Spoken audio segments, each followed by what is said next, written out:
Me Deepak Shirgurwar to the point चॅनलवर आपलं स्वागत करतो. कन्सेप्ट्स ऑफ इकॉनॉमिक्स, अर्थशास्त्राचे काही कन्सेप्ट्स आहेत, काही संकल्पना आहेत. या संकल्पना आम्ही तुम्हाला समजून सांगण्याचा प्रयत्न करणार आहोत या सिरीजद्वारे. कारण काही विद्यार्थ्यांचा फीडबॅक आलेला होता की आम्ही इकॉनॉमी हा विषय कवर करावा, कारण काही विद्यार्थी थोडंसं इकॉनॉमीचे जे कन्सेप्ट्स आहेत हे समजून घेण्यामध्ये त्यांना थोडं अडचण येत आहे. ही गोष्ट लक्षात घेऊन कन्सेप्ट्स ऑफ इकॉनॉमिक्स सिरीज आम्ही सुरू करत आहोत. बघा मित्रांनो, इकॉनॉमिक म्हणजे प्रिलिम्स असतील किंवा मेन्स असतील, कन्सेप्ट ओरिएंटेड जे क्वेश्चन्स असतात ते खूप सोपे असतात. थोडं एकदा आपल्याला कन्सेप्ट जर क्लिअर झाली तर इकॉनॉमीचे जे क्वेश्चन्स असतात ते सॉल्व करायला आपल्याला काहीही अडचण जाणार नाही. खूप डायरेक्ट क्वेश्चन असतात. त्याच्यामुळे हे आपले हक्काचे क्वेश्चन्स आहेत. जे फॅक्ट बेस्ड क्वेश्चन्स असतात ते एखाद्या वेळेस चुकण्याचे चान्सेस असतात, कारण ते इन्फॉर्मेशन बेस्ड असतात. पण कन्सेप्ट ओरिएंटेड जे क्वेश्चन असतात ते हक्काचे आहेत, ते चुकता कामा नाही. याचमुळे आम्ही हे कन्सेप्ट क्लिअर करण्याचा इथे आम्ही पूर्ण प्रयत्न करणार आहोत. या सिरीजमध्ये काही व्हिडिओज इथे आम्ही अपलोड करू, त्याद्वारे संकल्पना तुम्हाला समजून सांगण्याचा आमचा प्रयत्न राहील. याच सिरीजमधला आपण पहिला व्हिडिओ. मे महिन्यामध्ये आपले माननीय पंतप्रधान नरेंद्र मोदीजी यांनी 20 लाख कोटींची मदत घोषित केली होती. आता 20 लाख कोटींची मदत ऐकल्यानंतर आपल्याकडे लगेच काही लोक 20 लाख कोटींना 133 कोटीला डिवाईड केलं की किती प्रत्येकाला किती मदत येईल. आणि दुसरी गोष्ट, 20 लाख करोड्समध्ये किती झिरो असतात याच्याबद्दल कुतूहल वाढलं. तर ते झिरोचं जर म्हणाल मित्रांनी तर 13 झिरो असतात 20 लाख कोटीमध्ये. पण हे ॲक्च्युली 20 लाख कोटीची मदत नेमकं काय आहे, हे कोणामार्फत जाणार आहे, कोणाला मदत आहे, कोणत्या सेक्टरला मदत होणार आहे. तर मित्रांनो, ॲक्च्युली 20 लाख कोटीची मदत म्हणजे 10% ऑफ GDP आहे, म्हणजे खूप मोठी रक्कम आहे. याला इकॉनॉमिक स्टिम्युलस पॅकेज म्हणता येईल. इकॉनॉमिक स्टिम्युलस पॅकेज म्हणजे काय, की म्हणजे या 20 लाख कोटींमुळे इकॉनॉमीला चालना कशी मिळेल, कोणत्या सेक्टरला प्रायोरिटी देण्यात आलेली आहे. तर हे 20 लाख कोटींची मदत काय आहे नेमकं, याच्याबद्दलच्या काही महत्त्वाच्या गोष्टी आपण जाणून घेणार आहोत. पण त्याच्या अगोदर आपल्याला काही कन्सेप्ट्स जाणून घेणं जास्त महत्त्वाचे आहेत, की नेमकं हे 20 लाख कोटी कशामार्फत जाणार आहे, इकॉनॉमिक स्टिम्युलस पॅकेज कधी दिलं जातं, त्याचा उद्देश काय असतो, कोणामार्फत दिलं असतं, मग RBI मार्फत ते बँकेमार्फत लोकांपर्यंत कसं पोहोचतं, त्याला काय साधनं असतात, काय नेमकं हे स्ट्रॅटेजी असते, हे सगळं आपण काही कन्सेप्टद्वारे समजून घेण्याचा प्रयत्न करणार आहोत. तर चला मित्रांनो, हे 20 लाख कोटीची जी इकॉनॉमिक पॅकेज आहे हे आपण डिटेलमध्ये बघूया. पण त्या अगोदर काही कन्सेप्ट्स इकॉनॉमीच्या ज्या एक्झामच्या दृष्टिकोनातूनही महत्त्वाच्या आहेत, अशा कन्सेप्ट्स आपण जाणून घेऊया. बघा मित्रांनो, भारताची व्यवस्था आहे त्याच्यामध्ये 2 इन्स्टिट्यूशनचा खूप जास्त महत्त्वाचा रोल आहे. स्ट्रॅटेजी असेल, धोरण असेल, डिसिजन्स असतील, इकॉनॉमीवरचा कंट्रोल असेल, हे 2 इन्स्टिट्यूट करत असतात. त्यापैकी वित्त मंत्रालय आणि रिझर्व्ह बँक ऑफ इंडिया हे 2 इन्स्टिट्यूट असे आहेत जे इकॉनॉमीला कंट्रोल करतात. म्हणजे फ्लो ऑफ मनी किती असला पाहिजे, मार्केटमध्ये पैशाची उपलब्धता असली पाहिजे का काढून घ्यायची, किंवा स्वस्ताई, महागाई किंवा ग्रोथ, प्राईस स्टॅबिलिटी, ह्या सगळ्या गोष्टी हे 2 इन्स्टिट्यूट करत असतात. दोन्ही इन्स्टिट्यूट एकमेकाला पूरक आहेत, पण दोन्हीचा उद्देश थोडासा चेंज आहे. म्हणजे आपण बघूया एक 1 बाय 1, तुम्हाला लक्षात येईल की दोघांचा उद्देश काय आहे. आता वित्त मंत्रालय फिस्कल पॉलिसीद्वारे इकॉनॉमी कंट्रोल करण्याचा प्रयत्न करते. वित्तविषयक धोरण, या वित्तविषयक धोरणमध्ये काय येतं, जमा किंवा महसूल खर्च म्हणजे एक्सपेंडिचर, म्हणजे गव्हर्नमेंटचा रेव्हेन्यूचा मेजर सोर्सेस काय आहे, टॅक्सेसद्वारा गव्हर्नमेंटला महसूल मिळत असतो. म्हणजे टॅक्सेसमध्ये 2 प्रकार आहेत, एक डायरेक्ट आणि इनडायरेक्ट. डायरेक्ट टॅक्सेस कोणते आहेत, इन्कम टॅक्स असेल किंवा मग कॉर्पोरेट टॅक्स असतील किंवा अशा प्रकारचे टॅक्सेस हे डायरेक्ट टॅक्सेस आहे, कारण आपल्या प्रॉफिटवर आपण डायरेक्ट टॅक्सेस हे गव्हर्नमेंटला जमा करत असतो. इनडायरेक्ट टॅक्सेस कोणते आहे, GST सारखे गुड्स अँड सर्व्हिसेस टॅक्स हे इनडायरेक्ट टॅक्सेस आहे, कारण जो कर अल्टिमेटली ज्याच्यावर बर्डन येतो, तो ग्राहक असतो, तो डायरेक्टली टॅक्स भरत नाही. तो बिझनेसमॅनला ज्यांच्याकडून आपण वस्तू खरेदी करतो त्यांना टॅक्स देतो. ते लोक डायरेक्टली गव्हर्नमेंटला भरतात, म्हणून ते इनडायरेक्ट टॅक्स आहे. आता एक्सपेंडिचरमध्ये गव्हर्नमेंट कुठं कुठं एक्सपेंड करतं, स्पेंडिंग काय आहे गव्हर्नमेंटचा, खर्च कुठं होतो. एक आपण थोडं डायरेक्ट खर्च आणि इनडायरेक्ट खर्च असं बघूया. डायरेक्ट खर्च कोणते? डायरेक्ट बेनिफिट ट्रान्सफर असतील जे म्हणजे बेनिफिशरीच्या अकाउंटमध्ये डायरेक्टली ट्रान्सफर होतात, जसं PM किसानच्या अंतर्गत 6,000 रुपये जे ट्रान्सफर होतात शेतकऱ्यांना, असे ट्रान्सफर असतील. किंवा PDS असेल, पब्लिक डिस्ट्रीब्युशन स्कीमसारखे असतील जे राशनद्वारे खर्च होतो. किंवा मग स्कीम्स असतील वेगवेगळ्या, नरेगासारखे वगैरे. किंवा हेल्थवर होणारा खर्च, एज्युकेशनवर होणारा खर्च, हे डायरेक्ट खर्च आहे गव्हर्नमेंटचा. इनडायरेक्ट कसं आहे? थ्रू बँक्स किंवा फायनान्शियल इन्स्टिट्यूट हे पुश करतं, म्हणजे इकॉनॉमीला चालना देण्यासाठी बँकेकडून लोन देण्यासाठी ही प्रोव्हिजन गव्हर्नमेंट करत असते. बँकेला ही गव्हर्नमेंट मदत करत असते, जेणेकरून बँक्स हे लोकांना किंवा इंडस्ट्रीजला लोन देऊन इकॉनॉमीला चालना मिळावी. त्या अंतर्गत म्हणजे इकॉनॉमीला चालना मिळणं म्हणजे कन्झम्पशन वाढणे, त्याच्यानंतर जॉब्स डिमांड वाढणे, जॉब्स क्रिएट होणे, त्याद्वारे इकॉनॉमीला चालना मिळून गव्हर्नमेंटला पण टॅक्सेस जास्तीत जास्त येतात. हा एक फ्लो असतो. म्हणजे हा खर्च आहे, त्याचा डायरेक्ट आणि इनडायरेक्ट आपण इथं समजून घेतला आहे. तर हे जर गव्हर्नमेंटचा जमा हे खर्चांपेक्षा जर कमी असेल, म्हणजे जो रेव्हेन्यू आहे तो कमी आहे आणि जो खर्च आहे तो जास्त आहे, तर काय होतो त्यावेळेस? तुटीचा अर्थ भरणा, डेफिसिट फायनान्सिंग, फिस्कल डेफिसिट होतो. म्हणजे तुमचा खर्च जास्त आहे आणि इन्कम कमी आहे. तर हे डेफिसिट फायनान्सिंग का होतं? काय म्हणजे खर्च गव्हर्नमेंट जास्त का करतं? म्हणजे जर आपला रेव्हेन्यूच नाही आहे तेवढा, म्हणजे आमदनी 98 खर्च रुपये, असं का होतं? म्हणजे खर्च आपल्याला जास्त करावा लागतो. आणि कारण गव्हर्नमेंटचा मोटो एकच आहे मित्रांनो, डेव्हलपमेंट, विकास हा मोटो आहे. या विकासासाठी गव्हर्नमेंटला जर खर्च जास्त करावा लागत असेल, रेव्हेन्यू कमी होत असेल, तरी ते गव्हर्नमेंट तसं करतं. आता तुटीचा अर्थ भरणं, मग भरून कसा काढायचा? तर कर्ज म्हणजे बॉरोइंग्स हे 2 प्रकारचे असतात, इंटरनल आणि एक्सटर्नल. इंटरनल म्हणजे जे डोमेस्टिक मार्केट आहे, डोमेस्टिक मार्केटमधून गव्हर्नमेंट पैसा घेतो. परंतु याच्यात एक रिस्क असते.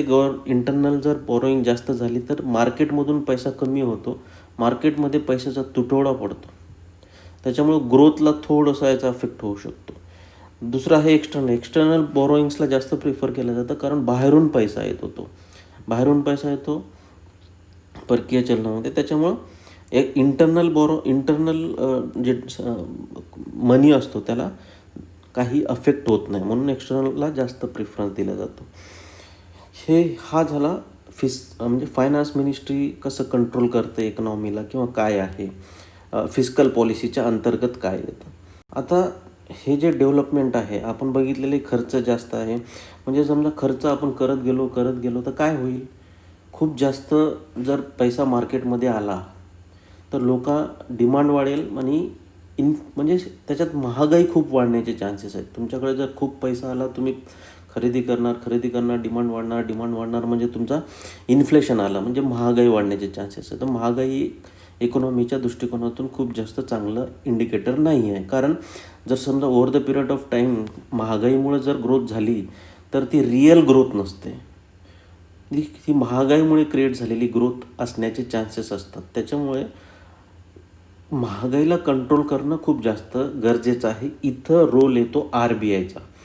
बघा, RBI काय करते? मॉनिटरी पॉलिसीद्वारे हे सगळं चलनविषयक धोरणद्वारे हे सगळं कंट्रोल करण्याचा प्रयत्न करते. मॉनिटरी पॉलिसीचा उद्देश काय असतो? चलनवाढ स्थिर, प्राईस स्टॅबिलिटी, म्हणजे इन्फ्लेशन किंवा डिफ्लेशन होता कामा नये. Over the period of time prices जे आहेत ते वस्तूंच्या स्थिर असल्या पाहिजेत, थोडाफार फरकानं.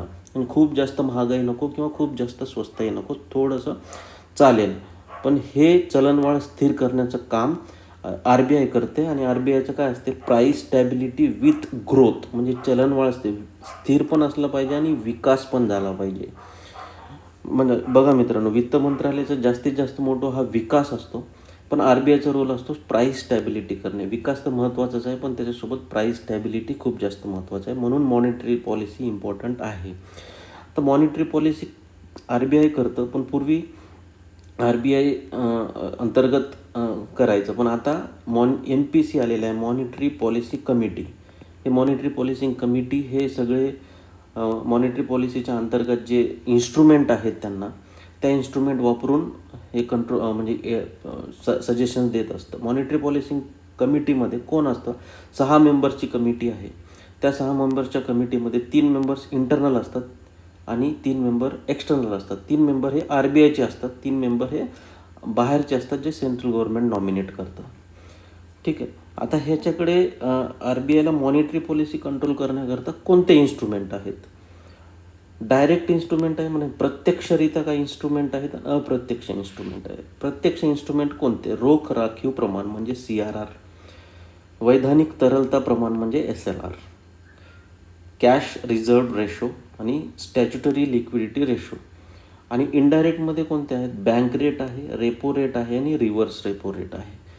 हे अशा प्रकारचे डायरेक्ट आणि इनडायरेक्ट यांच्याकडे इन्स्ट्रुमेंट आहेत. या इन्स्ट्रुमेंटद्वारे, हे इन्स्ट्रुमेंट आपण डिटेलमध्ये समजून घेऊया, पण या इन्स्ट्रुमेंटद्वारे RBI काय करतं? रुपयांची उपलब्धता कमी किंवा जास्त असतं. म्हणजे हे इन्स्ट्रुमेंटचा वापर करून RBIला वाटलं तर इन्फ्यूज करू शकते, म्हणजे मार्केटमध्ये पैसा जास्तीत जास्त आणू शकते, किंवा मार्केटमध्ये जर पैसा जास्त झाला तर मार्केटमधून पैसा काढून घेते, जेणेकरून ती प्राईस स्टॅबिलिटी राहिली पाहिजे. तर याच्यासाठी हा असतो. हे आता मित्रांनो, RBI डायरेक्टली पीपल्स किंवा ऑर्गनायझेशनला पैसा देतो किंवा लोन्स देतो का, असं नाही आहे. ती बँकर्सची बँक आहे, पब्लिक बँक नाही आहे. त्याच्यामुळे RBIच्या अंडर बँक्स येतात किंवा नॉन बँकिंग फायनान्शियल इन्स्टिट्यूट येतात. म्हणजे बँकमध्ये प्रायव्हेट असतील किंवा पब्लिक बँक असतील आणि नॉन बँकिंग फायनान्शियल कॉर्पोरेशन्स असतील. तर यांच्याद्वारे सगळा हा फ्लो जो आहे मनीचा, तो कंट्रोल करण्याचा प्रयत्न RBI करतो, हे इन्स्ट्रुमेंट्स वापरून. ठीक आहे. आता हे CRR, SLR किंवा मग bank rate, repo rate, reverse repo rate, याच्याबद्दल भरपूर कन्फ्युजन असते विद्यार्थी मित्रांमध्ये. ते आपण थोडंसं समजून घेण्याचा प्रयत्न करू. बघा मित्रांनो, RBI, बँक्स आणि पीपल किंवा इंडस्ट्रीज, ह्या 3 घटक आहेत महत्त्वाचे, ज्याच्यामध्ये हे सगळं फ्लो असतं, मनीचा फ्लो होतो. ॲक्च्युली बघा, मनी RBI किंवा बँक हे कशासाठी तयार झालेले आहे? त्यांचा महत्त्वाचा उद्देश असतो लोन देणे लोकांना किंवा इंडस्ट्रीजला, जेणेकरून इकॉनॉमीला चालना मिळाली पाहिजे. लोन देणे म्हणजे काय? इंडस्ट्रीजसाठी. एखादं तुम्हाला बिझनेस डेव्हलप करायचा आहे, स्टार्टअप करायचं आहे, ॲग्रिकल्चर रिलेटेड काही लोन्स असतील किंवा मॅन्युफॅक्चरिंग असतील, सर्व्हिसेस असतील, या तिन्ही सेक्टरला लोन दिलं तर काय होईल?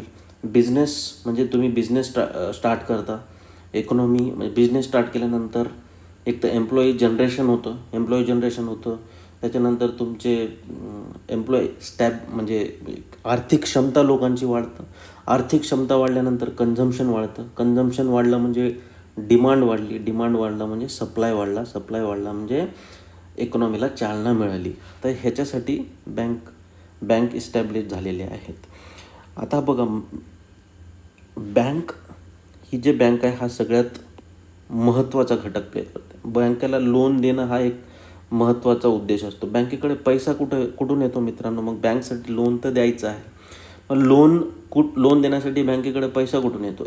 एक सोर्स आहे सेविंग, जे लोकांकडून बँकेला पैसा देतो. हे सेविंग अकाउंट उघडल्यानंतर आपण तिथं पैसा जमा करतो, डिपॉझिट करतो. टाईम्स असतील किंवा डिमांड डिपॉझिट असेल, हे दोन्ही डिपॉझिट्स आपण इथं करतो. त्याच्यामुळं हे बँकेकडं हा एक स्रोत आहे. दुसरा आहे RBIकडून कर्ज घेणे, म्हणजे एक तर सेविंगकडून लोकांचा आलेला पैसा, दुसरा RBIकडून कर्ज घेतलेला. हे 2 सोर्स वापरतं बँक, जेणेकरून या सोर्सचा मग बँक रिलीज करतं लोकांमध्ये लोनच्याद्वारे. नॉर्मल फ्लो काय आहे मित्रांनो? RBIकडून बँकेला जाणे आणि बँकेकडून लोकांना जाणे, हा नॉर्मल फ्लो आहे. ठीक आहे. तर हा नॉर्मल फ्लो आहे. तर बघा, जेव्हा RBI बँकेला कर्ज देते, बँक रेट असतो त्याच्यामध्ये नॉर्मल, ह्याला म्हणजे नंतर मी तुम्हाला रेपो रेट किंवा रिव्हर्स रेपो रेट ते सांगतो. पण सध्या हे समजून घ्या, RBI जेव्हा बँकेला पैसा देते, हे बँक रेट असतं. या बँक रेट म्हणजे हा इंटरेस्ट रेट आहे. या इंटरेस्टनं RBI हे लेंड करतं, म्हणजे RBI बँकेला कर्ज देतं या बँक रेटनुसार. आता जेव्हा बँक RBIमध्ये जमा करतं, जेव्हा लोक जमा करतात बँकेकडं, हे सेविंग बँक अकाउंट झाले, ठीक आहे, current account, saving bank account किंवा हे बँकेला काय गरज पडते RBIमध्ये सेव्ह करायची? एक तर बँकेला अर्निंग पण करायचा असतो, इंटरेस्ट घ्यायचा असतो, म्हणजे सेविंग करायचं. जर बँकेकडे एक्स्ट्रा मनी असेल, एक्सेस लिक्विडिटी असेल, तर बँक हे सेविंग करतं RBIकडे, जेणेकरून त्याला पैसा मिळेल इंटरेस्टद्वारे. दुसरं काही नियमानुसार रिक्वायरमेंट आहेत जे बँकेला कंपल्सरी RBIकडे पार्क करावं लागतं. मग हे कोणते आहेत नियमानुसार जे असते रिक्वायरमेंट कोणते आहे? CRR म्हणजे रोख राखीव प्रमाण, कॅश रिझर्व रेशो. हे कॅशच्या स्वरूपात, फक्त कॅशच्या स्वरूपात हे काही म्हणजे पर्सेंटेज व्हॅरी होतं, ते पर्सेंटेजनुसार RBIमध्ये जमा ठेवावं लागतो. आणि SLR म्हणजे वैधानिक तरलता प्रमाण, हे कॅश, गोल्ड किंवा सिक्युरिटीज, गव्हर्नमेंटच्या जे सिक्युरिटीज असतात, हे तिन्हीपैकी कोणत्याही फॉर्ममध्ये जे पर्सेंटेज RBIनं नेमून दिलेलं आहे त्या पर्सेंटमध्ये RBIकडे ठेवावं लागतं ते मनी. तर हे का मित्रांनो, हे गरज काय आहे की RBI का बरं बँकेकडून हे पैसा घेते? कारण net demand and time liabilities हा एक कन्सेप्ट आहे. Net demand and time liabilities, NDNL, net demand and time liabilities, हे ह्या अंतर्गत आहे का मित्रांनो? कधीतरी बँक समजा म्हणजे बँकरप्ट झाले किंवा बँक दिवाळखोर घोषित झालं, तर लोकांचा पैसा सेफ राहायला पाहिजे. लोक विश्वासानं बँकेत पैसा ठेवतात, तो पैसा RBIची जिम्मेदारी आहे. RBI स्वतःकडे ठेवतं तेवढा पैसा, म्हणजे जर रिस्क आली, काही आली, तर लोकांचा पैसा तेवढ्या प्रमाणात तरी ॲटलिस्ट सेफली त्यांना वापस देता येईल. किंवा बँक ज्या पैशातून आपल्याला काही बँकेला पुश करून, बँकेला मदत करून ती बँक पुन्हा सुरू करता येईल, यासाठी एक ती रिस्क टेकिंग हे आहेत, प्रोव्हिजन आहे. तर हे बघा, CRR काय आहे? जेव्हा बँक RBIकडे जे पार्क करते, हे CRR म्हणजे फक्त कॅशमध्ये, आणि SLRमध्ये कॅश, गोल्ड किंवा सिक्युरिटीज, हे दोघांचे पर्सेंटेज वेगवेगळे असतात, ठीक. तर आणि बँक रेट काय? जेव्हा RBI बँकेला कर्ज देतो त्यावेळेसचा आहे. हा झाला फ्लो, म्हणजे RBI बँक पीपल किंवा लोकांकडून बँकेकडे पैसा आलेला, बँक RBIमध्ये तोच पैसा ठेवतो, ठीक आहे. ओपन मार्केट ऑपरेशन बघूया आपण आता. ओपन मार्केट ऑपरेशन्समध्ये काय होतं? गव्हर्नमेंट सिक्युरिटीजचं विक्री किंवा खरेदी होतं, म्हणजे सेलिंग किंवा परचेस गव्हर्नमेंट सिक्युरिटीजचं. बघा मित्रांनो, RBI ह्याचा वापर कधी करते? ज्यावेळेस लिक्विडिटी जे एक्सेस झाली असेल, लिक्विडिटी एक्सेस झाली आहे, इन्फ्लेशन वाढलं आहे, इन्फ्लेशन वाढल्यामुळे लिक्विडिटी ॲब्झॉर्ब करायची आहे, त्यावेळेस गव्हर्नमेंटचे सिक्युरिटीज सेलिंग करून ॲब्झॉर्ब करण्यात येतं. आणि ज्यावेळेस लिक्विडिटी कमी झालेली आहे, समजा मार्केटमध्ये लिक्विडिटी नाही आहे, मग त्यावेळेस RBI काय करतं? गव्हर्नमेंट सिक्युरिटीज परचेस करतं आणि लिक्विडिटी इन्फ्यूज करतं. या दोन कारणासाठी ओपन मार्केट ऑपरेशनचा वापर केला जातो. ओपन मार्केट ऑपरेशनमध्ये गव्हर्नमेंट सिक्युरिटीजचा विक्री किंवा खरेदी हा प्रकार होतो, ठीक आहे. त्याच्यानंतर लिक्विडिटी ॲडजस्टमेंट फॅसिलिटी. हे काय लिक्विडिटी ॲडजस्टमेंट फॅसिलिटी? ह्याच्यामध्ये ओव्हरनाईट मनी दिलं जातं, RBIकडून बँकेला इन्फ्यूज केलं जातं किंवा अब्झॉर्ब केलं जातं. तर हे दोन गोष्टीसाठी लिक्विडिटी ॲडजस्टमेंट फॅसिलिटी आहे, शॉर्ट टर्म बॉरोइंग किंवा लेंडिंगसाठी आहे. रेपो मार्केट याच्यामध्ये अंतर्भूत आहे. रेपो म्हणजे काय? Repurchase agreement. रिपर्चेस ॲग्रीमेंट काय आहे मित्रांनो? गव्हर्नमेंट सिक्युरिटीज जो सेल करतो, जे सेलर असतो, ते गव्हर्नमेंट सिक्युरिटीज वापस परचेस करण्याचं, म्हणजे रिपर्चेस करण्याचं ॲश्युरिटी देतो, त्याला रिपर्चेस ॲग्रीमेंट म्हणतो आपण. तर हे रिपर्चेस ॲग्रीमेंट म्हणजे रेपो रेट किंवा मग रिव्हर्स रेपो रेट, हे दोन रेट असतात. तर RBI आणि बँकेमधलं हे ट्रान्झॅक्शन असतं. रेपो रेट म्हणजे काय? गव्हर्नमेंट सिक्युरिटीजचा RBIकडून खरेदी करणे म्हणजे काय? गव्हर्नमेंट जे मनी आहे ते कर्जाच्या स्वरूपात बँकेला देतो, म्हणजे RBI lends money to the banks, म्हणजे RBI बँकेत त्याला बँकेची बँकेत पैशाची उपलब्धता वाढवतो, जेणेकरून मार्केटमध्ये त्याची उपलब्धता वाढली पाहिजे. म्हणजे ज्यावेळेस मार्केटमध्ये लिक्विडिटीची कमतरता आहे त्यावेळेस RBI गव्हर्नमेंट सिक्युरिटीची खरेदी करतो आणि मनी बँकेमध्ये टाकतो, जेणेकरून मार्केटमध्ये ते फ्लो वाढला पाहिजे. बघा, ज्यावेळेस रेपो रेट वाढतो त्यावेळेस मनी मार्केट कमी होतो, कारण रेपो रेट वाढणं म्हणजे RBIला जास्त RBI त्या इंटरेस्ट रेट जास्त आकारतो, म्हणजे त्या कर्जावर. म्हणजे मग बँक एवढं उत्सुकता नसते बँकेंना की जास्त इंटरेस्ट रेट देऊन कर्ज घेण्याचा, त्याच्यामुळे ते घेत नाहीत आणि मार्केटमध्ये ते सप्लाय जात नाही, म्हणून मार्केटमधला मनी कमी होतो. पण रेपो रेट जर कमी झाला, म्हणजे कमी दरात जर कर्ज उपलब्ध करून दिलं RBIने, तर बँक घेतात. मग बँक घेतल्यानंतर तो मनी मार्केटमध्ये वाढतो, तो मार्केटमध्ये पास ऑन केल्यानंतर त्याची अवेलेबिलिटी वाढते. म्हणून रेपो रेट वाढला तर मार्केटची उपलब्धता कमी, आणि रेपो रेट कमी झाला तर मार्केटमधली असलेली पैशाची उपलब्धता वाढली. त्या उलट रिव्हर्स रेपो रेट आहे, हे नॉर्मल आहे मित्रांनो. RBI to bank, bank to market हे नॉर्मल फ्लो आहे, त्याला रेपो रेट लक्षात ठेवा. ज्यावेळेस याच्या उलट होत असते तर त्याला रिव्हर्स म्हणतो आपण. ज्यावेळेस गाडी उलटी जाते त्यावेळेस रिव्हर्स, असं लक्षात ठेवा, कन्फ्यूज होऊ नका. ज्यावेळेस बँकेकडून RBIमध्ये पैसा जातो त्यावेळेस रिव्हर्स रेपो रेट आकारला जातो. ज्यावेळेस RBIकडून बँकेत पैसा जातो त्यावेळेस त्याला रेपो रेट आकारला जातो. ज्यावेळेस बँकेकडून RBIला जातो त्यावेळेस रिव्हर्स रेपो रेट आकारला जातो. उलट आहे. रिव्हर्स रेपो रेटमध्ये बँक गव्हर्नमेंट सिक्युरिटीज विकतो आणि मनी ॲब्झॉर्ब करतो. रिव्हर्स रेपो रेटमध्ये जर वाढ झाली तर मार्केटमध्ये उपलब्धता कमी होतं पैशाची, कारण रिव्हर्स रेपो रेट वाढल्यानंतर बँकेला इंटरेस्ट रेट जास्त मिळतो RBIमध्ये पैसे पार्क केल्यानंतर. हे सेफ असल्यामुळे RBI प्रायोरिटी देतं की RBIमध्ये आपण पैसे पार्क करू, त्याच्यामुळे मार्केटमध्ये पैसा कमी जातो. रिव्हर्स रेपो रेट वाढला तर मार्केटची उपलब्धता कमी. रिव्हर्स रेट कमी झाला तर बँकेला एवढी उत्सुकता नसते कमी इंटरेस्ट रेटवर पार्क करण्याचे पैसे, त्याच्यामुळं बँक RBIच्या ऐवजी मार्केटमध्ये पैसा ओततो, म्हणून मार्केटमध्ये पैशाची उपलब्धता जास्त होते. तर हे बघा, तर वाढलं तर पैशाची उपलब्धता कमी, कमी रेपो रेट झाला तर मध्ये असलेल्या पैशाची उपलब्धता वाढली. ते सेम रिव्हर्स रेपो रेट वाढला तर मार्केटमध्ये असलेले पैशाची किंमत कमी झाली, मार्केटमध्ये असलेले पैसे कमी झाले, आणि रिव्हर्स रेपो रेट कमी झाला तर मार्केटमध्ये पैसा वाढला, हे लक्षात ठेवा मित्रांनो. त्याच्यानंतर मार्जिनल स्टँडिंग फॅसिलिटी हे 2011पासून इफेक्टिव्ह झालं आहे. ह्याच्यामध्ये RBI बँकेंना पैसे कर्जाच्या स्वरूपात देतं, म्हणजे RBI lends money to banks, म्हणजे कर्ज देतं RBI बँकेला. आता आपल्याला प्रश्न पडतो की बँक रेट आहे, रेपो रेट आहे, मार्जिनल स्टँडिंग फॅसिलिटीची काय गरज आहे? 3 प्रकारामध्ये RBI बँकेंना पैसे कर्जाच्या स्वरूपात देतो, लेंड करतो. बघा मित्रांनो, बँक रेट हे नॉर्मल आहे, त्या कोलॅटरलची गरज नाही.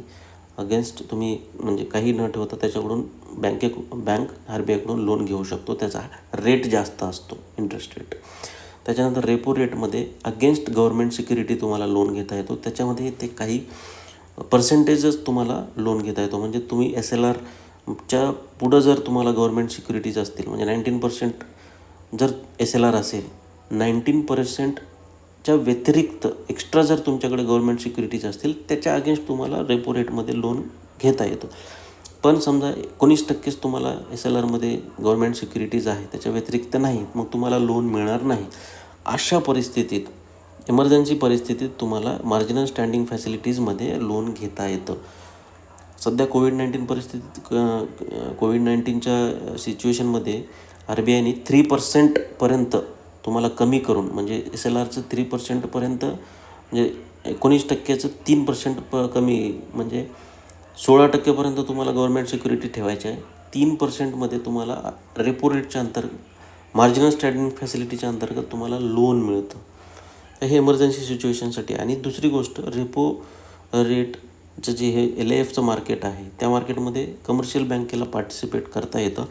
मार्जिनल स्टँडिंग फॅसिलिटी फक्त शेड्यूल बँकेंनाच उपलब्ध आहे. त्याच्यानंतर LTRO हा एक कन्सेप्ट आणलेला आहे RBIनं. Long term repo operation. Long term repo operation म्हणजे काय? रेपो ऑपरेशनमध्ये शॉर्ट टर्मसाठी बॉरोइंग्स मिळतं, मग शॉर्ट टर्मसाठी लोन मिळतात. पण लॉंग टर्म रेपो ऑपरेशनमध्ये 1 ते 3 वर्षासाठी तुम्हाला लोन मिळतं. हे खूप बँकेसाठी चांगलं आहे. 2008मध्ये युरोपियन सेंट्रल बँकेनं हे सुरुवात केली होती याची रिसेशनच्या काळामध्ये. कोविड-19मध्ये RBIनं हे आणलेलं आहे. Target L T R O काय आहे?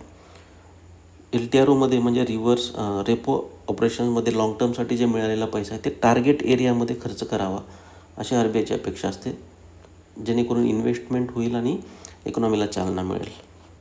बघा मित्रांनो, आपल्याला आता काही गोष्टी समजून घेऊया. Formal sector, informal, organised, unorganised. यासाठी एक फ्लो चार्ट आहे. पिरॅमिड बनवला आहे की economically weaker section, lower income group, middle income group, higher income group अशा 4 याच्यामध्ये आपलं डिव्हिजन झालेलं आहे. इकॉनॉमिकली विकर सेक्शन आणि लोअर इन्कम ग्रुप हे जनरली इन्फॉर्मल सेक्टर किंवा अनऑर्गनाइज सेक्टरमध्ये येतं. जनरली, नॉट 100%, पण जनरली येतं. आणि हायर इन्कम ग्रुप आणि मिडल इन्कम ग्रुप हे ऑर्गनाइज सेक्टर किंवा फॉर्मल सेक्टरमध्ये गणल्या जातं जनरली. तर गव्हर्नमेंटचं हे दोन्हीवर लक्ष आहे मित्रांनो, कारण इथून आपल्याला टॅक्सेस मिळतं खूप जास्त गव्हर्नमेंटला आणि जॉब जनरेशन पण होतं खूप जास्त, कारण हे लार्ज स्केल कंपनीज असतील, MSME कंपनीज असतील, हे सगळे इथं मोडल्या जातात. मग हे इथून एम्प्लॉयमेंट जनरेशन किंवा टॅक्सेस मिळतं. एम्प्लॉयमेंट जनरेशन मिळालं तर हे एम्प्लॉयमेंट जनरेशन या लोकांना मिळतं, हे एम्पॉवर होतात. कन्झम्पशन वाढतं, डिमांड वाढते, सप्लाय वाढते, इकॉनॉमी वाढते. त्याच्यामुळं हे दोन्ही सेक्टर गव्हर्नमेंटला तितकेच महत्त्वाचे आहे. ह्या सेक्टरला जास्तीत जास्त रिलीफ पॅकेज देऊन किंवा जास्तीत जास्त एम्पॉवर करून इकॉनॉमिकली स्ट्रॉंग करण्याचा गव्हर्नमेंटचा हेतू असतो. याच्यासाठी SHG किंवा वेगवेगळे लोन देऊन यांना एम्पॉवर केलं जातं. मित्रांनो, पहिले ट्रिकल डाऊन अप्रोच होता. ट्रिकल डाऊन अप्रोच म्हणजे ह्या सेक्टरला एम्पॉवर करा आणि हे ॲटोमॅटिकली ट्रिकल होऊन ह्या सेक्टर एम्पॉवर होतील. पण आता ती कन्सेप्ट राहिली नाही. आता फायनान्शियल इन्क्लुजन म्हणजे ह्या लोअर इन्कम ग्रुप किंवा इकॉनॉमिकली विकर सेक्शनला फायनान्शियली जास्तीत जास्त स्ट्रॉंग बनवायचा, मेन स्ट्रीममध्ये आणायचा, इकॉनॉमिक सेक्टरमध्ये त्यांना इन्व्हॉल्व करून घ्यायचा. ह्याच्यासाठी हे फायनान्शियल इन्क्लुजन आहे. जनधन अकाउंट असतील किंवा मग SHG असेल, हे सगळं फायनान्शियल इन्क्लुजनचाच प्रकार आहे. आता रिलीफ पॅकेज गव्हर्नमेंट कधी देतं? ज्यावेळेस खूप सिच्युएशन अशी आली की लोकांना पैसाच नाही आहे, लोकांच्या अकाउंटमध्ये पैसा जाणं गरजेचं आहे, त्यावेळेस रिलीफ पॅकेज मिळतं. आणि इकॉनॉमिक स्टिम्युलस पॅकेज कधी गव्हर्नमेंट जाहीर करतं? ज्यावेळेस कन्झम्पशन पूर्णपणे बंद झालेलं आहे, डिमांड नाही आहे, सप्लाय नाही आहे, इकॉनॉमी बसलेली आहे, इकॉनॉमी रिसेशनमध्येच्या मोडवर आहे. जसं कोविड-19च्या सिच्युएशनमध्ये तसंच आलेलं आहे. ते दोन्ही सेक्टर हतबल झालेले आहेत, यांचे जॉब्स गेलेले आहेत, इथं सप्लाय बंद झाला आहे, मॅन्युफॅक्चरिंग बंद झालेली आहे. त्याच्यामुळे इकॉनॉमिक स्टिम्युलस पॅकेज गव्हर्नमेंटला देणं गरजेचं आहे. कन्झम्पशन वाढवणं गरजेचं आहे. कन्झम्पशन कधी वाढेल, उपभोग कधी वाढेल? ज्यावेळेस आर्थिक क्षमता वाढेल. आर्थिक क्षमता गव्हर्नमेंट वाढवण्याचा प्रयत्न करते. मग ते कशासाठी कसं करतं आहे गव्हर्नमेंट? MSME जे आहे, आता MSMEला किंवा मग लार्ज स्केल ऑर्गनायझेशनला पुश करून गव्हर्नमेंट यांना काहीतरी मदत देते लोन्सच्याद्वारे. यांना मदत दिल्यानंतर हे रिवायवल होतात, रिवायवल होऊन जॉब क्रिएट होतात. जॉब क्रिएट झाल्यानंतर लोकांची आर्थिक क्षमता वाढते, कन्झम्पशन वाढतो, कन्झम्पशन वाढल्यानंतर डिमांड वाढते, डिमांड वाढले की सप्लाय वाढते आणि इकॉनॉमीला चालना मिळतं. असा एक फ्लो असतो मित्रांनो. त्याच्यामुळे डिमांड आणि कन्झम्पशन हे जास्त महत्त्वाचं आहे. गव्हर्नमेंट या दोन्हीवर तितकंच काम करते. कोविड-19च्या सिच्युएशनमध्ये जे 20 लाख करोडचं इकॉनॉमिक स्टिम्युलस पॅकेज आहे त्याचाच एक भाग आहे. तर आपण त्या अगोदर मिनिस्ट्री ऑफ फायनान्समध्ये जे डिव्हिजन्स येतात ते समजून घेण्याचा प्रयत्न करू. त्याच्यानंतर 20 लाख करोड पॅकेजमधले जे महत्त्वाच्या गोष्टी आहेत किंवा RBIनं जे कोविड-19 सिच्युएशनला हँडल करण्यासाठी ज्या मेजर्स घेतलेल्या आहेत ते आपण बघूया. मिनिस्ट्री ऑफ फायनान्सच्या अंतर्गत कोणते कोणते डिपार्टमेंट्स येतात त्याबद्दल आपण थोडंसं जाणून घेऊया. Department of economic affairs, department of expenditure, department of revenue, department of financial services आणि department of investment and public asset management हे 5 डिपार्टमेंट मिनिस्ट्री ऑफ फायनान्सच्या अंतर्गत येतात. डिपार्टमेंट ऑफ इकॉनॉमिक अफेअर्स खूप जास्त महत्त्वाचं आहे, कारण बजेट याच्यामध्येच येतं. इकॉनॉमिक सर्वे याच्यामध्ये हे प्रिपेअर करतं. इन्फ्लेशन रिलेटेड जे मेजर्स आहेत, CPI असेल, WPI असेल, GDP रिलेटेड जे पॅरामीटर्स आहेत हे सगळे इकॉनॉमिक अफेअर्स प्रिपेअर करतं. म्हणजे इकॉनॉमिक अफेअर्स डिपार्टमेंट खूप महत्त्वाचं आहे. डिपार्टमेंट ऑफ एक्सपेंडिचर जे फायनान्स कमिशन आणि पे कमिशनचं रेकमेंडेशन आहे ते इम्प्लिमेंट करण्याचा प्रयत्न या डिपार्टमेंटद्वारा होत असतो. Department of expenditure. Department of revenue म्हणजे महसूल म्हणजे टॅक्सेस गोळा करण्याचं काम हे डिपार्टमेंट करतं. म्हणजे डायरेक्ट टॅक्सेस असेल किंवा इनडायरेक्ट टॅक्सेस असेल. डिपार्टमेंट ऑफ फायनान्शियल सर्व्हिसेसमध्ये स्कीमचं मॉनिटरिंग होतं कोणत्याही स्कीमचं, आणि बँक असतील, फायनान्शियल इन्स्टिट्यूट असेल किंवा इन्शुरन्स असेल, हे सगळं मॉनिटरिंग सुपरविजन या डिपार्टमेंट ऑफ फायनान्शियल सर्व्हिसेसद्वारा होतं. Department of investment and public asset management याच्याबद्दलचं थोडं हिस्ट्री सांगतो. 1999ला डिपार्टमेंट ऑफ डिसइन्व्हेस्टमेंट हे क्रिएट झालं होतं. 2002ला मिनिस्ट्री ऑफ डिसइन्व्हेस्टमेंट म्हणून त्याचं कन्व्हर्जन झालं. मी अरुण जेटलीजी यांचं पर्सनॅलिटी या व्हिडिओमध्ये सांगितलेलं आहे की त्यांनी फर्स्ट मिनिस्टर होते. 2002ला मिनिस्ट्री ऑफ डिसइन्व्हेस्टमेंट क्रिएट झाल्यानंतर ते फर्स्ट मिनिस्टर होते. 2004ला डिपार्टमेंट ऑफ डिसइन्व्हेस्टमेंट हे क्रिएट करण्यात आलं. मिनिस्ट्रीपासून डिपार्टमेंटमध्ये कन्व्हर्जन झालं. लेटेस्ट 2016ला डिपार्टमेंट ऑफ इन्व्हेस्टमेंट आणि पब्लिक ॲसेट मॅनेजमेंट असं त्याचं नामकरण करण्यात आलेलं आहे. बघा मित्रांनो, 20 लाख करोडचं जे पॅकेज आहे त्याच्यापैकी जे महत्त्वाचे आहे ते आपण इथं कव्हर करू. प्रधानमंत्री गरीब कल्याण पॅकेज. तर प्रधानमंत्री गरीब कल्याण पॅकेजमध्ये 1.7 लाख करोड जे रिलीफ पॅकेज आहे ते जे गरीब लोकांना मदत म्हणून मिळणार आहे. त्याच्यामध्ये महत्त्वाचं काय, 50 लाख जे आहे, 50 लाख हेल्थ वर्कर्ससाठी म्हणजे डॉक्टर्स, नर्स असतील, हे जे फ्रंटलाईन वर्कर्स आहे यांना इन्शुरन्स मिळणार आहे. ठीक आहे. 80 करोड जे आहे 5 kilo wheat or rice per person for next 3 months मिळणार आहे. 1 kg पल्सेस प्रत्येक घराला 1 kg पल्सेस फ्री मिळणार आहेत नेक्स्ट 3 मंथ्स. म्हणजे ऑलरेडी झालेलं आहे, या मार्चमध्ये डिक्लेअर झालेलं पॅकेज आहे. 20 करोड वुमनला जनधन अकाउंटमध्ये 500 रुपये पर मंथ मिळणार होतं. जनधन अकाउंट म्हणजे हे जनधन अकाउंट काय आहे, फायनान्शियल इन्क्लुजनचा हा एक प्रकार आहे मित्रांनो. Gas cylinder free of cost मिळणार आहे. ठीक आहे. 8 करोड पुअर फॅमिलीजला. नरेगाचं वेज इन्क्रीज होऊन म्हणजे 182 202 करण्यात आलेलं आहे. एक्स ग्रेशिया म्हणजे व्हॉलेंटरी मदत म्हणून दिलेला आहे. किती, 3 करोड्स म्हणजे ₹1000 पुअर सिनियर सिटीजनला असेल किंवा पुअर विडोज असतील, दिव्यांग असतील, यांना 1000 रुपये मिळणार आहेत. 3 करोड अशा लोकांना फायदा होईल. ठीक. प्रधानमंत्री गरीब कल्याण पॅकेज 1मध्ये. प्रधानमंत्री गरीब कल्याण पॅकेज 2मध्ये काय, 2000 paid to farmers. PM Kisan. PM Kisan काय आहे, प्रधानमंत्री किसान सन्मान निधी या अंतर्गत 2000 रुपये फार्मर्सला मिळणार आहे. ते 6000 रुपये वर्षाला असतात, त्याच्यापैकी हे 2000 यांनी देणार आहेत. तर 24% of monthly wages to be credited into the PF account. म्हणजे प्रॉव्हिडंट फंडमध्ये 24% मंथली वेजेसच्या क्रेडिट होणार आहे.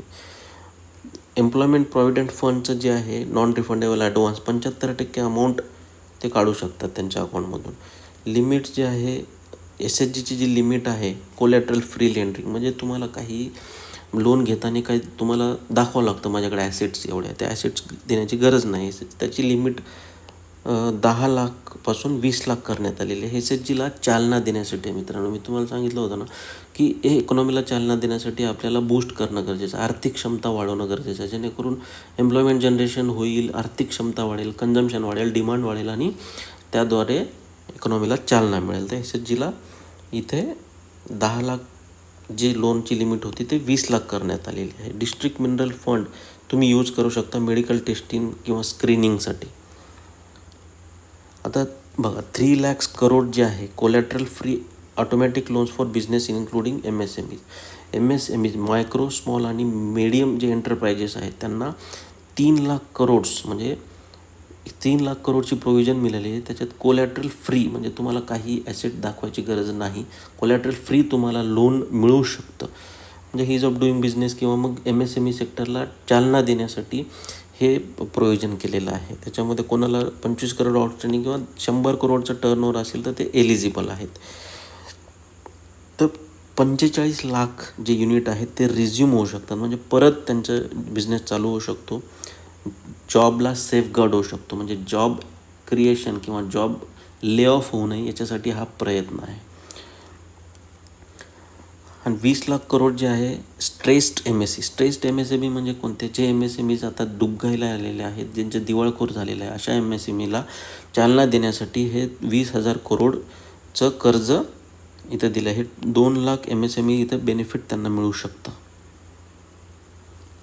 50,000 crore equity infusion for MSME. MSME जी स्टॉक एक्सचेंजमध्ये मजबूत करण्यासाठी, स्टॉक एक्सचेंजमध्ये त्यांना मदत मिळावी म्हणून 50,000 करोडची प्रोव्हिजन केलेली आहे. 30,000 करोड जे आहे नॉन बँकिंग फायनान्शियल इन्स्टिट्यूट जे आहे किंवा मायक्रो फायनान्स इन्स्टिट्यूट जे आहे त्यांना मार्केटमधून पैसा मिळत नाही आहे, कारण आता पैसा नाही आहे, त्याच्यामुळे कर्ज घेण्यास खूप प्रॉब्लेम होतो आहे. त्याच्यामुळे त्यांच्यासाठी 30,000 करोडची ही स्पेशल प्रोव्हिजन करण्यात आलेली आहे, जेणेकरून नॉन बँकिंग फायनान्शियल इन्स्टिट्यूटला मदत मिळावी.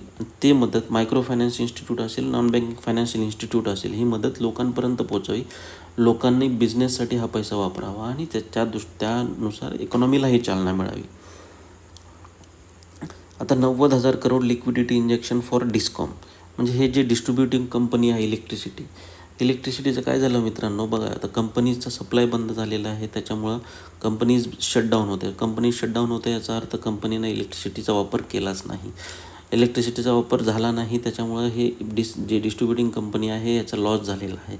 पण यांना आता ट्रान्समिशन कंपनीजला, जनरेटिंग कंपनीजला पैसा द्यावा लागतो. हे जर लॉसमध्ये असतील तर मग यांनी आत्ताच इलेक्ट्रिसिटीचे चार्जेस वाढवले असते. आत्ता वाढले असते तर लोकांकडे पैसा एवढा भरायला नाही आहे, म्हणून ते गव्हर्नमेंटनी ह्यांना आदेश दिला की जे पॉवर फायनान्स कंपनी आहे किंवा रुरल इलेक्ट्रिसिफिकेशन जी कंपनी आहे REC, त्यांना सांगितले की तुम्ही 90,000 डिस्कॉमला मदत करा, जेणेकरून ते त्यांचे लॉसेस जे आहे ते पे करू शकतात.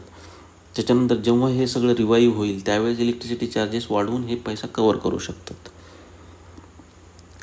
50,000 करोड्स लिक्विडिटी थ्रू TDS आणि TCS रेट डिडक्शन. TDS बघा मित्रांनो, टॅक्स डिडक्शन ॲट सोर्स किंवा टॅक्स कलेक्शन ॲट सोर्स हे आहे. याच्यामध्ये पर्सेंटेजमध्ये कमी केले, ज्याच्यामुळं 50,000 करोडची लिक्विडिटी आपल्याकडे तयार झालेली आहे. मार्केटमध्ये एवढा पैसा मिळेल लोकांना वापरण्यासाठी. ठीक आहे. हे अदर डायरेक्ट टॅक्स मेजर्समध्ये एक विवाद से विश्वास स्कीम, हे स्कीम फक्त मी तुम्हाला लक्षात ठेवण्यासाठी स्लाईड घेतलेली आहे. हे इन्कम टॅक्स जे डिस्प्यूट सेटलमेंट स्कीम आहे, म्हणजे इन्कम टॅक्सचे जे तुमच्या काही टॅक्सेस असतील, जे डिस्प्यूट आहे, जे तुम्हाला वाटले की नाही माझा एवढा टॅक्स येणारच नाही, असे जे डिस्प्यूट्स अपीलमध्ये वगैरे असतात, तर त्या डिस्प्यूट सेटल करण्यासाठी गव्हर्नमेंटने ही स्कीम आलेली आहे, विवाद से विश्वास स्कीम. हे इन्कम टॅक्स डिस्प्यूट सेटलमेंटची स्कीम आहे, एवढं लक्षात असू द्या.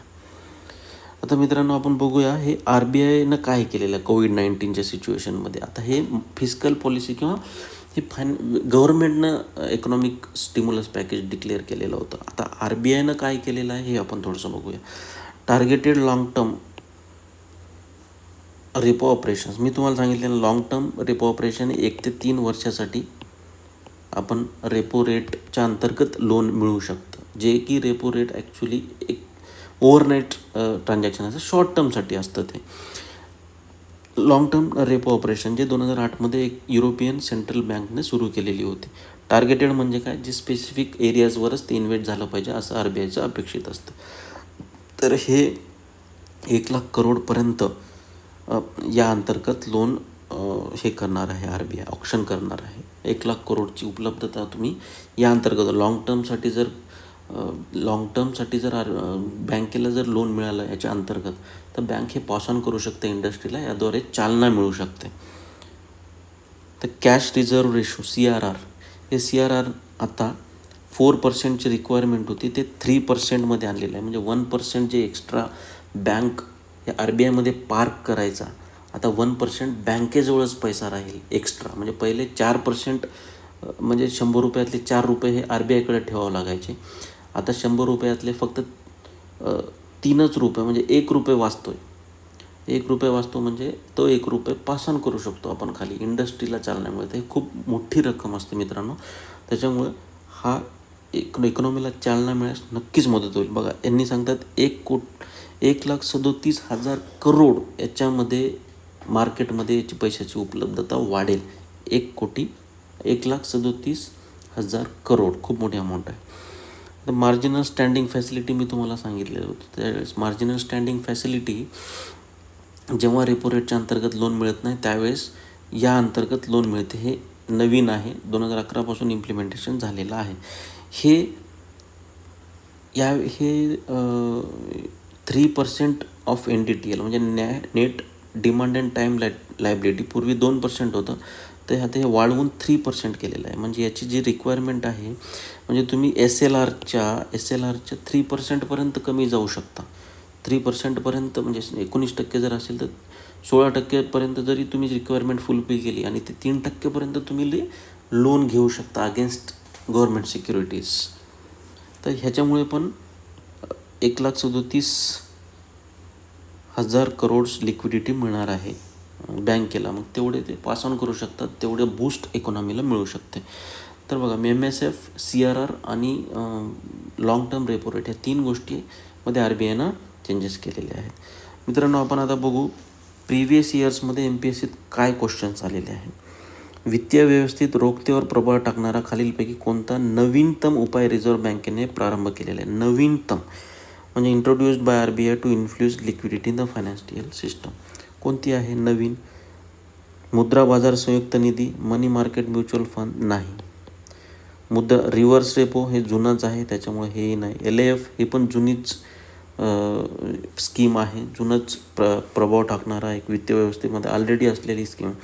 MS मार्जिनल स्टँडिंग फॅसिलिटी हे याचं उत्तर आहे. मी तुम्हाला सांगितलं होतं 2011मध्ये याची इम्प्लिमेंटेशन झालेलं आहे. पुढचा क्वेश्चन बघू. ओपन मार्केट ऑपरेशन आपण बघितलेलं आहे. ओपन मार्केट ऑपरेशन काय आहे?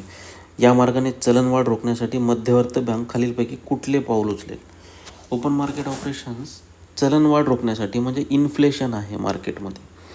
इन्फ्लेशन आहे म्हणजे मार्केटमध्ये पैसा खूप जास्त आहे, मग मार्केटमधून पैसा काढून घ्यावा लागेल. मार्केटमधून पैसा काढून घ्यायला लागेल म्हणजे सरकारी रोख विकण्यानं काय होईल? माझ्याकडे सिक्युरिटीज आहेत, मी जर विकले तर माझ्याकडे पैसा येईल. आणि बँकेकडं पैसा आहे, जर बँकेला मी सिक्युरिटीज विकले तर बँकेकडून मला पैसा येईल, म्हणजे बँकेकडचा पैसा कमी होईल. बँकेकडचा पैसा कमी होईल म्हणजे मार्केटमधला पैसा कमी होईल. तर हे त्याचं उत्तर आहे. सरकारी रोखे खरेदी करणे म्हणजे काय होईल? खरेदी करतो आहे म्हणजे माझ्याकडे पैसा आहे आणि बँकेकडं सिक्युरिटी आहे, तर बँकेकडून सिक्युरिटी मी खरेदी करणं म्हणजे मी बँकेला पैसा देणं. म्हणजे बँकेला पैसा देणं म्हणजे बँकेकडे पैसा जास्त येणं. बँकेकडे पैसा जास्त येणं म्हणजे मार्केटमध्ये पैसा वाढणे. त्याच्यामुळे हे उत्तर नाही. खरेदी करणे आणि रोख विक्री करणे. व्यापारी बँकेच्या उसनवारीचा व्याजदर वाढवणे. हे व्याजदर उसनवारीचा व्याज बँक रेट वाढवणे किंवा बँक रेट कमी करणे हे आपण ओपन मार्केट ऑपरेशन्समध्ये करत नाही. ओपन मार्केट ऑपरेशन्समध्ये सरकारी रोखे विकणे किंवा खरेदी करणे हे 2च गोष्टी येतात. मी तुम्हाला सांगितलं होतं ओपन मार्केट ऑपरेशन्समध्ये काय येतात. हे दोन्ही ओपन मार्केट ऑपरेशनमध्ये येत नाही. ओपन मार्केट ऑपरेशनमध्ये 2च येतात. विकणे गव्हर्मेंट सिक्युरिटीज विकणे किंवा गव्हर्मेंट सिक्युरिटीज खरेदी करणे. खरेदी केल्यानंतर मार्केटमध्ये पैसा वाढतो, विकल्यानंतर मार्केटमध्ये पैसा कमी होतो. रिझर्व्ह बँकेचा पतनियंत्रण उपायाच्या संदर्भात खालीलपैकी कोणते विधान खरं आहे? रेपो रेट म्हणजे असा दर ज्याला रिझर्व्ह बँक व्यापारी बँकांना कर्ज देते. Repo rate is the rate at which RBI lends to the commercial bank. हे उत्तर बरोबर आहे. लेंड्स म्हणजे रिझर्व्ह बँक व्यापारी बँकांना कर्ज देते. रिव्हर्स रेपो रेट असा दर ज्याला रिझर्व्ह बँक व्यापाऱ्यांना कर्ज देते, हे चुकीचं आहे. रेपो रेट हे रोकड सुलभता शोषण्याचे साधन आहे. म्हणजे repo rate is the measure of absorbing liquidity. Repo रेटमध्ये आपण ॲब्झॉर्व करतो का लिक्विडिटी, म्हणजे पैसा आपण ओढून घेतो का? नाही. रेपो रेटमध्ये आपण पैसा इन्फ्यूज करतो, मार्केटमध्ये पैसा टाकतो. त्याच्यामुळे हे चुकीचं आहे. Reverse repo rate is the measure of injecting liquidity. हे उलटं सांगितलं आहे. रिव्हर्स रेपो रेटमध्ये ॲब्झॉर्व करतो आणि रेपो रेटमध्ये इंजेक्ट करतो. ठीक आहे. रेपो रेटमध्ये इंजेक्ट करतो म्हणजे पैसा बाजारामध्ये आपण ओततो जास्त, आणि रिव्हर्स रेपो रेटमध्ये RBI बँकेकडून पैसा काढते म्हणजे ॲब्झॉर्व करते. हे लक्षात ठेवा मित्रांनो. रेपो रेट आणि रिव्हर्स रेपो रिलेटेड विथ म्हणजे रेपो रेट व रिव्हर्स रेपो रेट ह्या संज्ञा कशाशी संबंधित आहेत? सरकारचे वित्तीय धोरण आहे का? फिस्कल पॉलिसी संबंधित आहे का? फिस्कल पॉलिसीमध्ये काय आहे ते फक्त टॅक्सेस आणि एक्सपेंडिचर. सार्वजनिक कर्ज नाही. आयात निर्यात नाही. रिझर्व्ह बँकेचे पतधोरण. खूप सोपा प्रश्न. आर्थिक प्रगतीसाठी वित्त उभे करण्याच्या खालीलपैकी कोणत्या पद्धतीमुळे भाववाढ निर्माण होऊ शकतो? Which of the following methods of financing economic development can lead to inflation. Inflation कधी क्रिएट होईल मित्रांनो? ज्यावेळेस मार्केटमध्ये जास्त पैसा येईल म्हणजे डिमांड वाढेल म्हणजे इन्फ्लेशन येईल. इंटर्नल आणि एक्सटर्नल बॉरोइंग मी तुम्हाला सांगितलं होतं. ह्याच्यानं इन्फ्लेशन होईल का, मार्केटमध्ये पैसा जाईल का, याची शाश्वती नाही. बॉरोइंग करून तसंच ठेवू शकतात, एक्सपेंडिचर नाही केलं तर याचा फायदा नाही, त्याच्यामुळे हे होणार नाही. प्रोग्रेसिव्ह टॅक्सेशननं काय होईल, म्हणजे मार्केटमधून पैसा जास्त काढून घेतो आहे, टॅक्स वाढवला किंवा त्याच्यामुळं माझ्याकडे पैसा येतो आहे, म्हणजे गव्हर्नमेंटकडे पैसा जाईल, पण ते खर्च जर नाही झाला तर याच्यानं इन्फ्लेशन होईल का, नाही, ऑलरेडी कमी होतं आहे. गव्हर्नमेंट बॉन्ड्स नाही. डेफिशिट फायनान्सिंग आपण बघितलेलं आहे. डेफिशिट फायनान्सिंग म्हणजे तुमचा खर्च जास्त आहे इन्कमपेक्षा, इन्कम कमी आहे आणि खर्च जास्त आहे. खर्च जास्त आहे म्हणजे मार्केटमध्ये तुम्ही जास्त पैसा टाकताय, मार्केटमध्ये पैसा टाकताय म्हणजे इकॉनॉमिक हे वाढलेली आहे, लोकांची आर्थिक क्षमता वाढली, त्याच्यामुळं रोजगार निर्माण झाला म्हणजे डिमांड वाढलं, कन्झम्पशन वाढला, डिमांड वाढल्यामुळे इन्फ्लेशन होऊ शकतं. त्याच्यामुळे डेफिशिट फायनान्सिंग हे उत्तर आहे त्याचं. तर अशा प्रकारचे आपण जे मनी आहे, म्हणजे फिस्कल पॉलिसी असेल, मॉनिटरी पॉलिसी असेल, हे दोन्ही अंतर्गत कसा मनी फ्लो होतो, काय साधनं आहेत, काय कंट्रोलिंग मेजर्स आहेत या दोन्हीकडे, त्यातल्या कोविड-19च्या अंतर्गत रिलीफ म्हणजे स्टिम्युलस पॅकेज कसा आहे त्याबद्दल आपण बघितलेलं आहे. गव्हर्नमेंटचं स्टिम्युलस पॅकेज असेल, RBIचं काही योजना, RBIचे काही मेजर्स असतील, त्यांनी कोविड-19ला मध्ये जे घेतलेले मेजर्स आहेत ते आपण बघितले, क्वेश्चन्स बघितले. मला अशी आशा आहे की हा व्हिडिओ तुम्हाला आवडला असेल, याच्यामधून तुम्हाला नक्कीच फायदा होईल अशी अपेक्षा करतो. आणि मित्रांनो, एक विनंती आहे, जर तुम्हाला हा व्हिडिओ आवडला आणि अशा प्रकारचे व्हिडिओज जर आम्ही अपलोड करावा असं तुम्हाला वाटत असेल तर कमेंट बॉक्समध्ये थोडं तुमच्या प्रतिक्रिया नोंदवा, जेणेकरून आम्हाला पुढच्या व्हिडिओज अपलोड करण्याला किंवा एक प्रेरणा मिळेल आणि मदत होईल. या नोटवर मी तुमची रजा घेतो. धन्यवाद मित्रांनो.